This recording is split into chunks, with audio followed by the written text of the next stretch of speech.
네, 2장 두 번째 강의를 시작하도록 하겠습니다. 지난 시간에 조금 어려웠죠?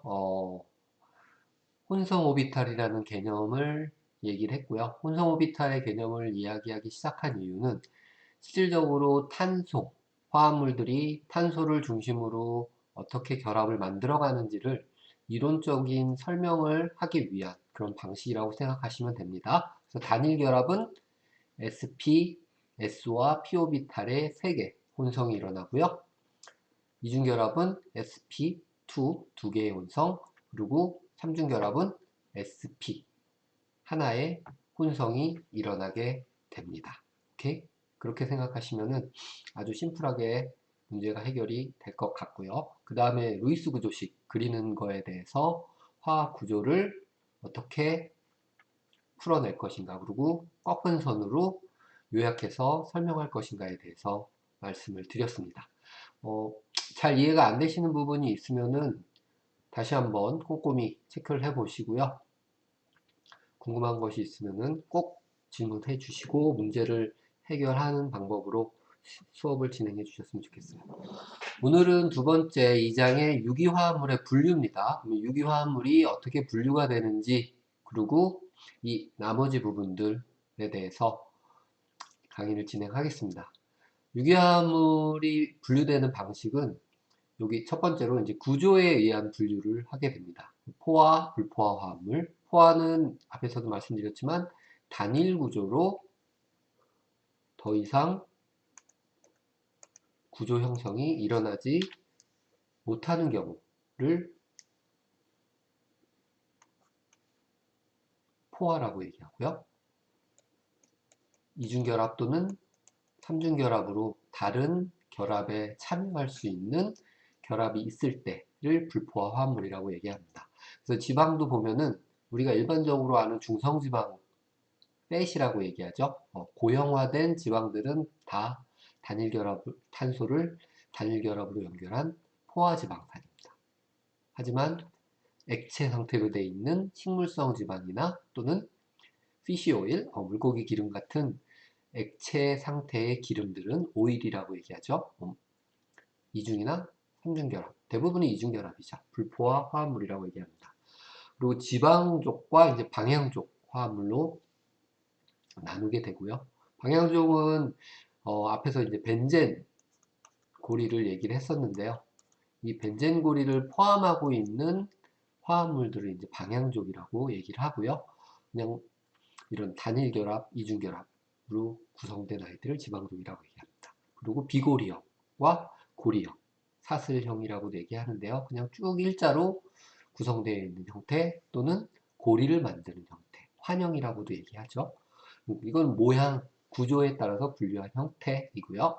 그 다음에 이제 어떻게 보면은 저희에게는 더 중요한 키가 되는 부분인데요. 작용기에 의한 분류입니다.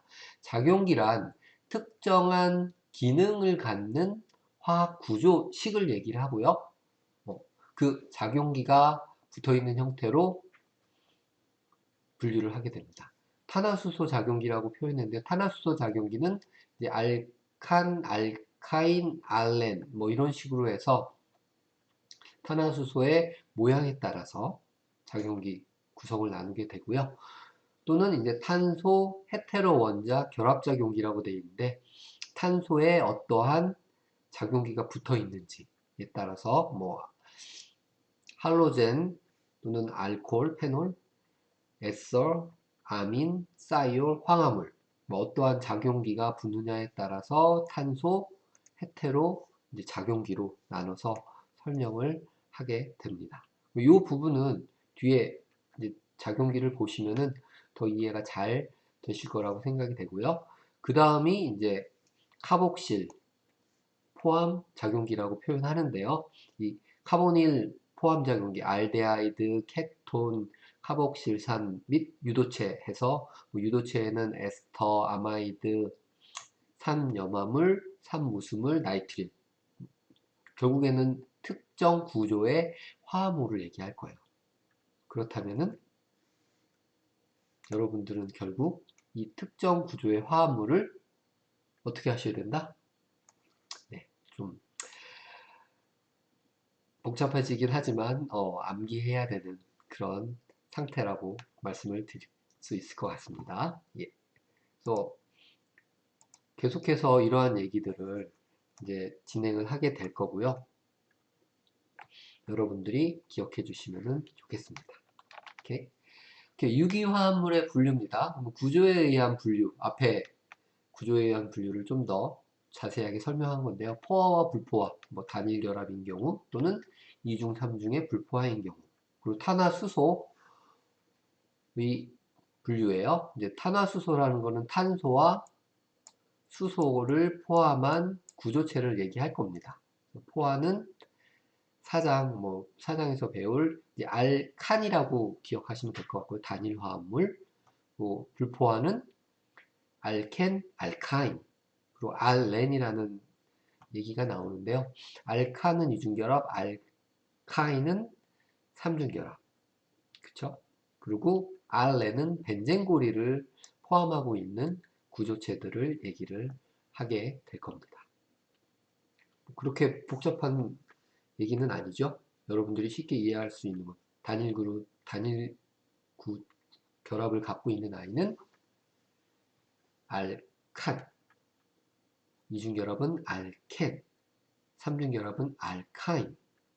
뒤에 이제 전미사가 달라지는 거죠. 그리고 알렌은 벤젠고리를 포함하고 있는 탄화수소 화합물이라고 기억하시면 될 것 같아요.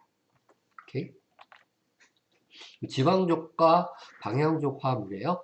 지방족 화합물의 예인데요. 대부분 보면은 탄화수소 화합물이라고 보시면은 맞습니다. 아까 제가 말씀드렸듯이 탄소 그리고 수소가 길게 사슬로 연결되어 있는 그런 형태들입니다. 탄화수소 화합물, 단일결합, 이중결합, 삼중결합.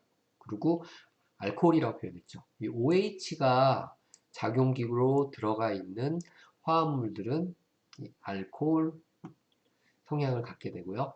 아민은 질소, N을 갖고 있는. 그래서 아민류 하면 대부분 질소 화합물을 가지고 있는 아이고요. 화복실산, COOH,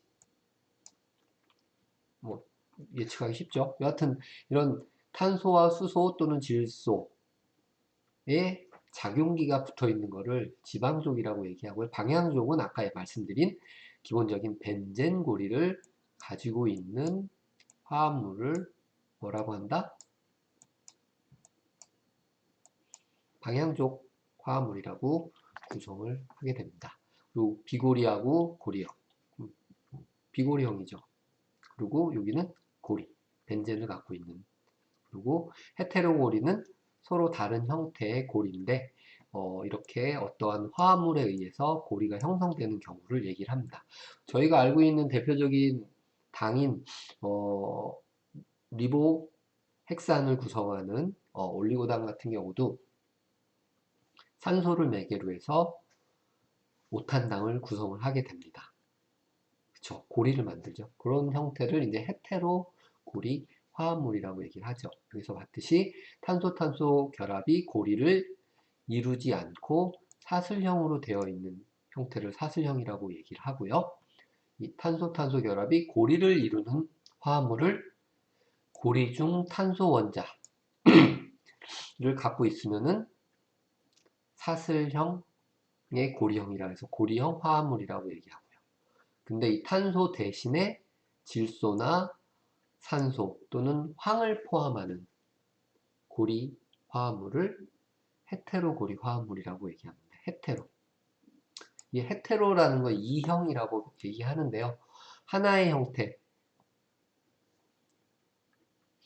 탄소로만 구성되어 있으면 고리형이라고 부르고요. 탄소 이외에 질소, 산소, 황을 가지면은 헤테로 고리형이라고 얘기를 합니다.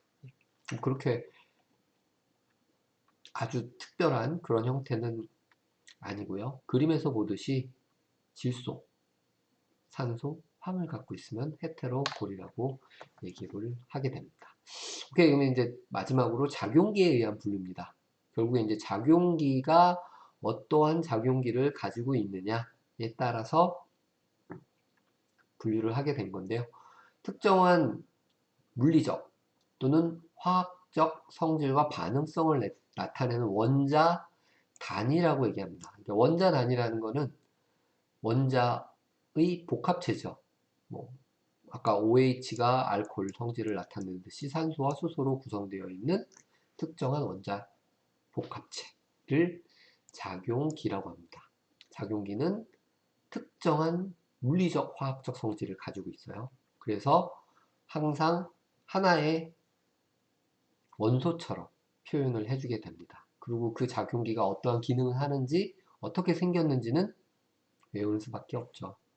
그래서 조금 어려운데 한 번만 기억하시면은 편안하게 수업을 진행하실 수 있을 겁니다. 그리고 나중에 설상 외웠다가 있더라도 또 사용할 수 있는 기회가 있을 테니까요.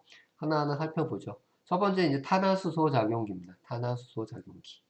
탄화수소, 탄소와 수소로 구성되어 있는 작용기입니다.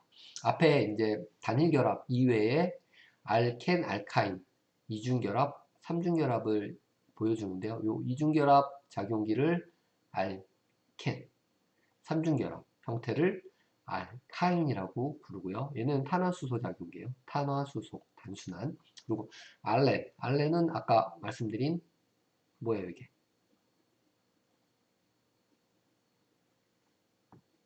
벤젠고리. 벤젠고리를 포함하고 있는 화합물을 얘기를 하고요. 여기 이제 앞으로 계속 표현될 텐데 R이라고 표현할 거예요. R. R은 탄화수소 작용기를 얘기합니다. 기본적으로 CH3 이런 식으로 표현하는데요. 우리가 흔히 얘기하는 메칠 아니면은 에칠 할 때 칠이 들어가는 아이들을 대부분 이 R기로 표현을 하게 됩니다. 뒤에 자세히 보시게 될 거고요. 오케이? 이걸 뭐라고 한다? 탄화, 수소, 화합물이라고 얘기한다. 라는 거고요. 어렵지 않죠? 그 다음 이제 복잡해지기 시작합니다. 탄소 헤테로 원자의 단일결합 작용기입니다. 단일결합. 단일결합. 하나의 결합으로 구성되어 있고요. 뭐와 뭐? 죄송합니다. 탄화, 수소. 탄소와 수소만 결합이 된 게 아니고 탄소와 그 이외의 것들이 결합된 거예요. 그래서 헤테로라고 표현하죠. 탄소 헤테로 원자. 뭐가 있는지 봅시다. 첫 번째 나오는 게 알킬이에요. 알킬. 할로젠 알킬. 이 R이 알킬기고요. 할로젠 화합물은 여러분이 잘 알고 있는 반응성이 매우 좋은 맨 끝쪽에 7쪽 물질들을 할로젠 화합물이라고 얘기합니다. 여기 있듯이 X로 이제 표현을 하게 될 거고요. X라고 돼 있으면은 F 불소, Cl 염소, Br 브롬, I 요오드 요 네 개 중에 하나를 이제 포함하게 되는 거죠. 예로는 CH3, Cl 그쵸? 할로젠기로 이제 X로 표현을 하게 되고요. F가 들어갈 수도 있고 브롬이 들어갈 수도 있고 요오드가 들어갈 수도 있는 그런 형태입니다. 근데 그 다음이 알코올 아까 보여드렸던 OH죠. 그래서 R은 알킬기 CH3를 기본으로 하고요. OH가 들어갔으니까 이 OH는 메칠 알코올이 되는 거죠. 그 OH를 하이드록실기라고 얘기합니다. 이름이 하이드록실기예요. OH 하이드록실. 우리가 수산화라고 표현하죠. 하이드록실 OH 하이드록실기. 오케이. 그리고 CH에 OH가 들어간 이 형태는 여러분이 알고 있는 활전자 규칙에 따라서 구성이 된 거예요. 탄소가 4개의 결합을 만들 수 있죠. 그래서 원래는 CH4가 기본 형태입니다. 탄소가 4개의 결합을 만드는데 수소 3개의 수소가 빠진 대신에 하이드록실기가 와서 결합을 하면서 저 작용기는 알코올 작용기라고 했어요. 그래서 메탄올이 되는 거죠.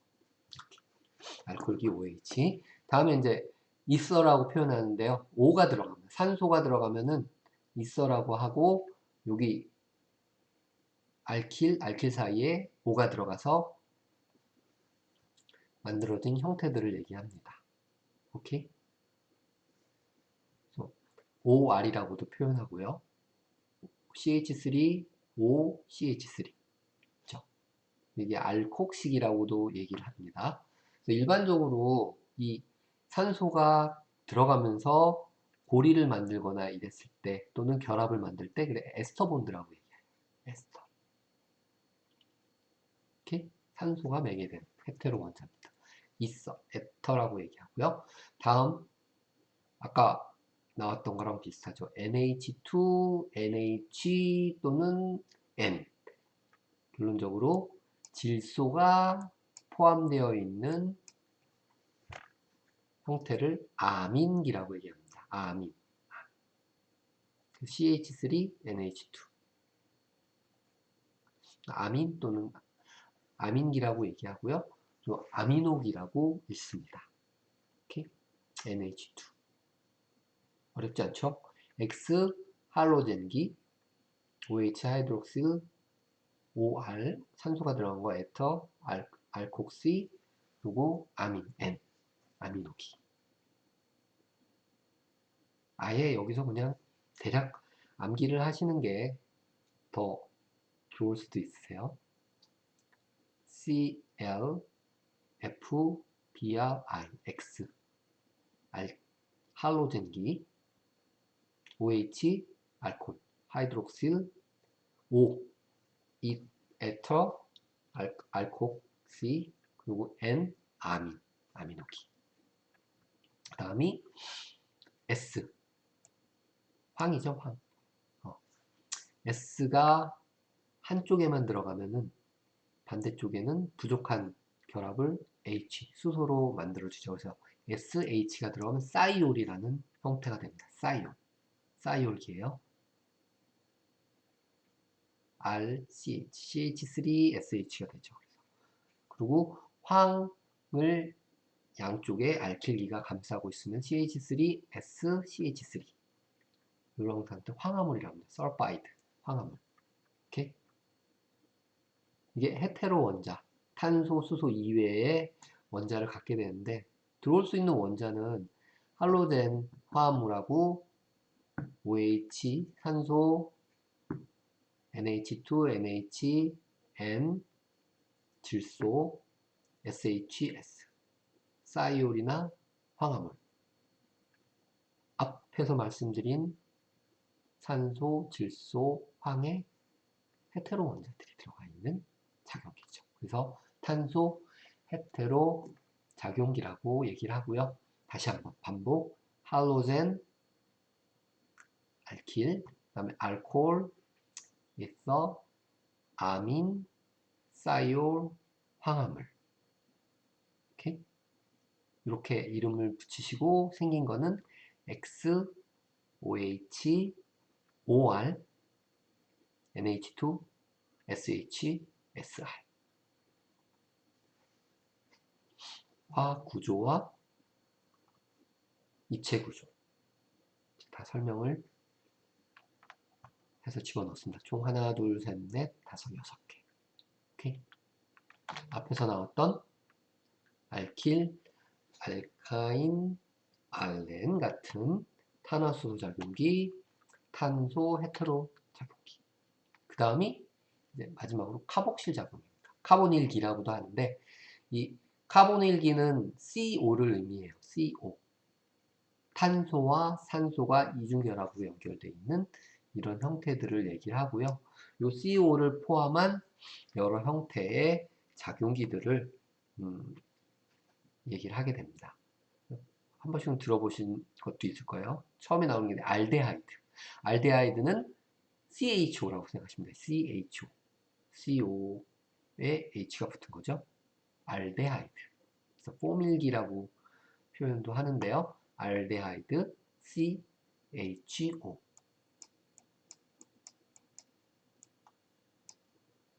근데 이렇게 그릴 수는 없으니까 이런 형태의 루이스 구조식을 그려주게 되는 거죠. 다음이 이제 케톤입니다. 케톤. 케톤은 CO만 갖고 있는데 양쪽에 R이 있죠. 이건 R, H, CHO라고 그냥 묶어서 기억하시는 게 좋아요. 알데하이드. 그 다음에 양쪽에 알킬기라고 있어요. R, CH3CH를 갖고 있으면은 케톤. 뭘? 케톤. CH3에 CH3 중간에 CO가 들어가는 거죠. 케톤. O가 들어가면 있어. 오케이. 다음에 이제 카복실산입니다. 카복실산은 많이 보셨을 거예요. 아미노산, 단백질을 구성하는 아미노산의 뒤쪽 부분에 있는 게 이 COOH, 카복실기고요. 앞쪽에는 NH2가 있죠. 아미노기. 다 뭘 포함하고 있어요? 케톤, 케톤, 케톤. CO를 카보닐기를 포함하고 있습니다.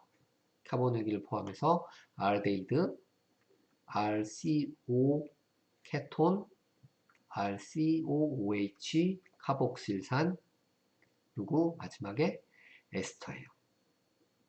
이서와 에서는 달라요. 이서는 O만 들어간 거고 에서는 CO에 OR이 들어간 겁니다. 오케이? 케톤이죠. 카본일기. 카본일기에 R이나 H나 OH 대신에 OR. O는 산소고 R이 알킬기죠. CH3. 그래서 CO 카본일기에 산소. 원래 요것만 얘기하면은 S였어요. 있어. 카본일기가 들어가면 합쳐서 에스터라고 얘기를 한다는 거죠. 오케이? 마지막으로 한 번 더. 카본일기 CO를 포함하는 겁니다. 하나의 알킬기 R에 COHCHO죠. 그래서 알데하이드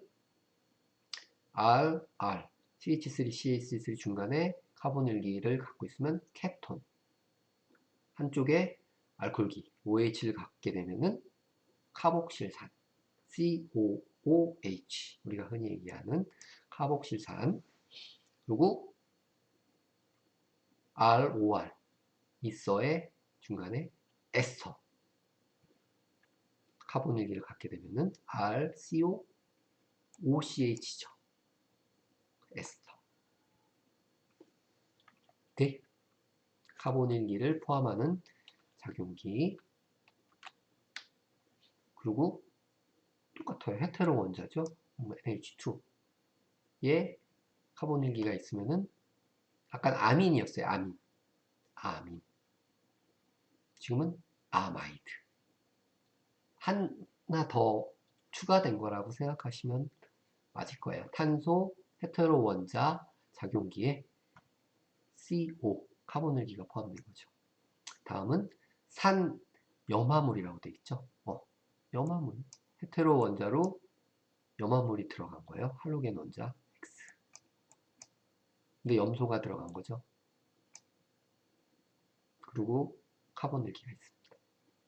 그러면은 산염화물이라고 얘기하고요. 그리고 엑시드 언하이라이트 산무수물이라고 얘기하는데요.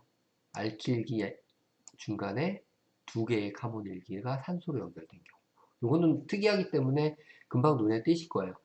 입체 구조를 보더라도 딱 표가 나죠. 산소 가지고 있는 두 개의 카본일기 사이에 산소로 CH3가 알킬기가 붙어 있는 산무수물이라고 하는 형태의 작용기입니다.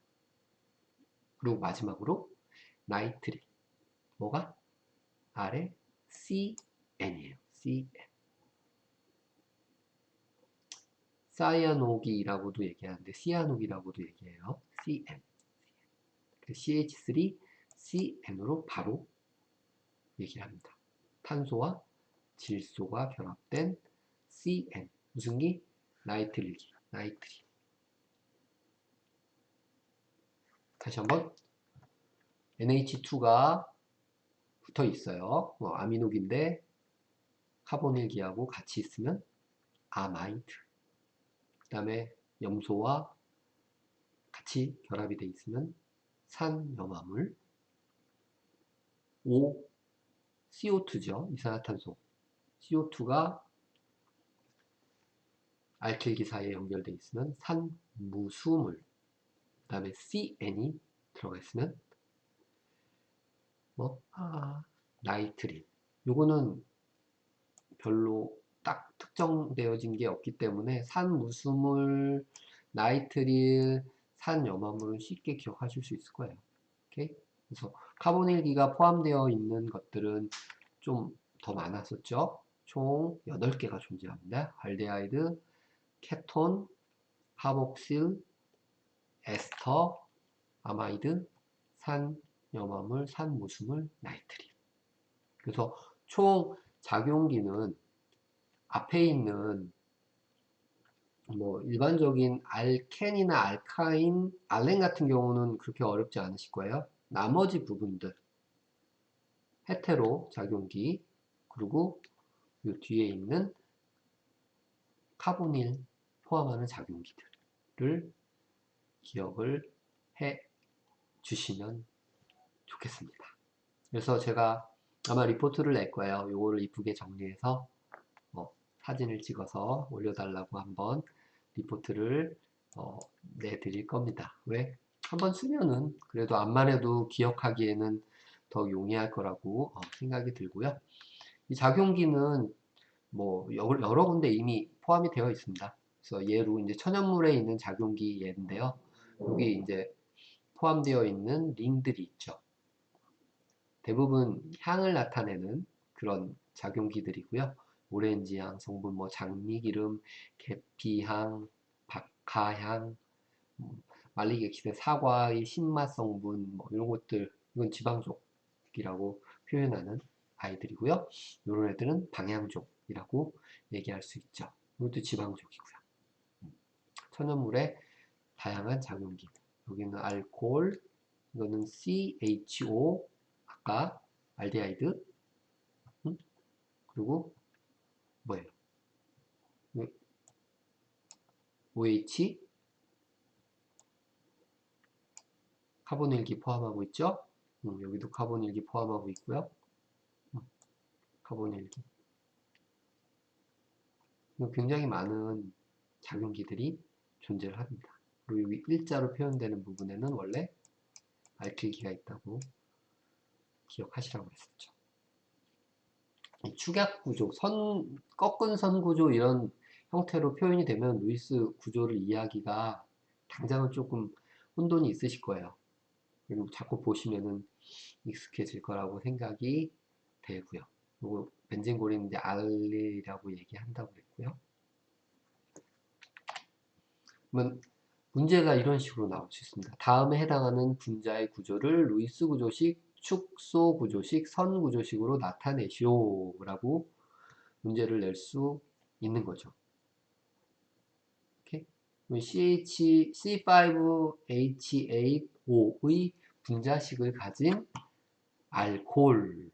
알코올의 작용기가 이제 OH라는 것을 알면은 여기에서 산소와 수소 하나를 빼놓고 나머지 탄소 5개와 수소 7개 가지고 그림을 그릴 생각을 하면 되는 거고요. 뒤에 이제 C5H8O 산소가 있는데 여기 가진 케톤이라고 얘기했어요. 케톤. 케톤은 기본적으로 R, C에 R에 CO 죠. 카본일기를 포함하고 있는 이런 형태입니다. 그러면은 CO가 기본적으로 하나 빠진다는 얘기죠. 그리고 양쪽에 뭐 다른 게 더 들어가. C와 O가 빠지면은 실제 구성에 들어갈 수 있는 화합물은 C 탄소 4개, 수소 8개가 이제 구조에 참여를 하게 될 거예요. 근데 여기 보시면 알겠지만 알킬기죠. 기본적으로 탄소, 수소 구조가 들어갈 테니까 여기에 맞춰서 결합을 그려내면 되겠죠. 탄소는 다 해서 4개밖에 들어갈 수가 없으니까 잘 구성을 해 보시면 될 거예요. 어떻게 될까요? 답을 보시죠. 처음 거는 알코올이 기본적으로 들어간다고 말씀을 드렸어요. OH. OH 다 빼놓고요. 이게 루이스 구조식, 축소 구조식, 선 구조식이죠. 그리고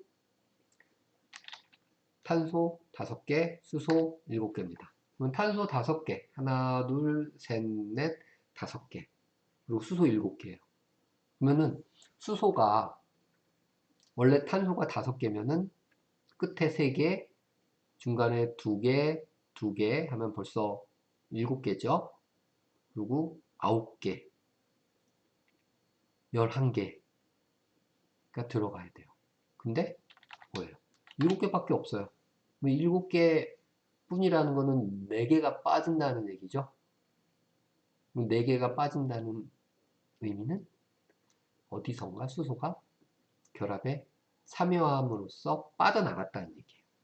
그래서 구성한 게 2개의 이중결합을 집어넣어서 수소, 수소, 수소, 수소를 빼버린 거죠. 이렇게.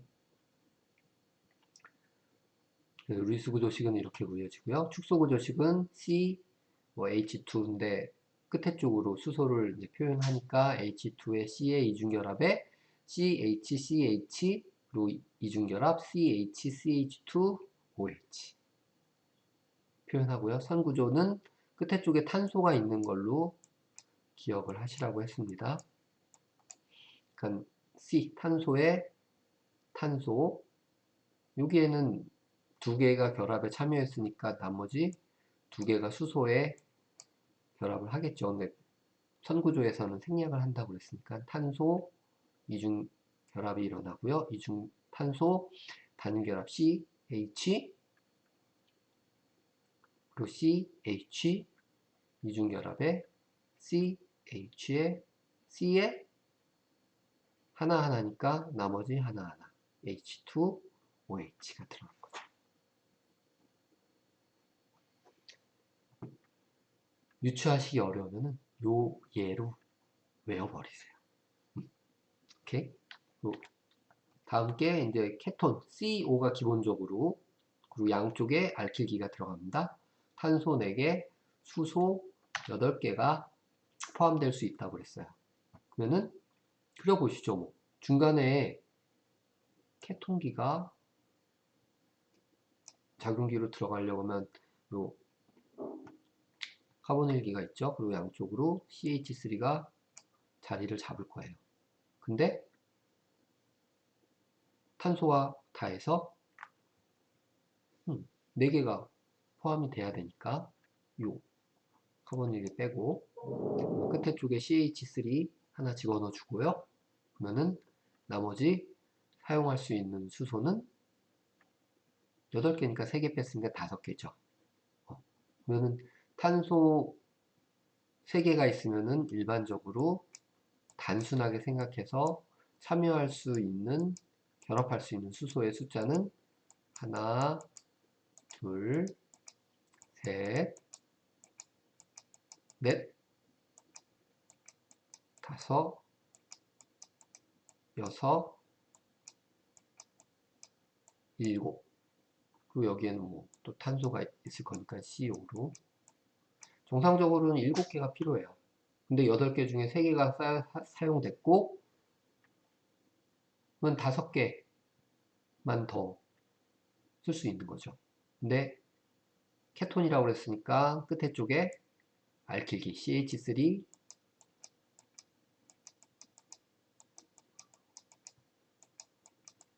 CH3가 있어야 되니까 요 중간에서 탄소를 줄여야죠. 2개만 있어야 돼요. 그럼 결론적으로 아까 앞에서 나왔던 것처럼 빼면 되죠.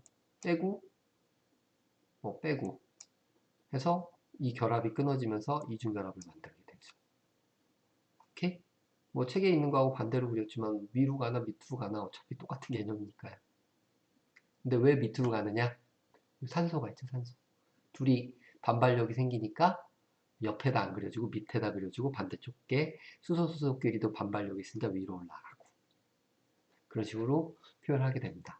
그래서 이 구조를 축소 구조로 얘기를 하게 되면 CH3에 CH의 이중결합에 CHCO, CH3 그러면은 케톤 구조가 딱 나오게 되죠.